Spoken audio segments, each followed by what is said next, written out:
அண்மை செய்தியை பார்க்கிறோம்.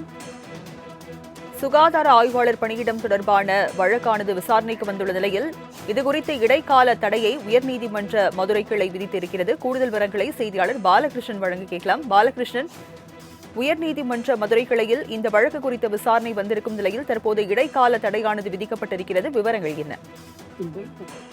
வணக்கம் ராஜலட்சுமி. தமிழகத்தில் 1429 சுகாதார ஆய்வாளர் பணியிடங்களை நிரப்புவதற்கான பணி நியமனங்களை வழங்க இடைக்கால தடை விதித்து உயர்நீதிமன்ற மதுரை கிளை உத்தரவு பிறப்பித்துள்ளது. கன்னியாகுமரி மாவட்டம் விளவங்கோடு பகுதியைச் சேர்ந்த கதிர் ஜாய்சன் என்பவர் உயர்நீதிமன்ற மதுரை கிளையில் தாக்கல் செய்த மனுவில் சுகாதார மற்றும் குடும்ப நலத்துறையில் 1429 சுகாதார ஆய்வாளர் பணியிடங்களை நிரந்தரமாக நிரப்புவதற்கான எழுத்துத் தேர்வு கடந்த ஆண்டு டிசம்பர் 7ஆம் தேதி நடந்தது. இந்த தேர்வில் பல்வேறு முறைகேடுகள் நடந்தன. தேர்வு மையங்களில் வெளிப்படையாகவே செல்போன் பயன்படுத்தவும் காப்பி அடிக்கவும் அனுமதி அளிக்கப்பட்டு விதிமுறைகள் அப்பட்டமாக மீறப்பட்டன. இவையெல்லாம் தேர்வு மையத்தில் உள்ள கண்காணிப்பு கேமராவில் பதிவாகியுள்ளன. எனவே நேர்மையாக நடைபெறாத இந்த தேர்வை ரத்து செய்து மறுதேர்வு நடத்த உத்தரவிட வேண்டும் என மனுவில் கூறியிருந்தார்.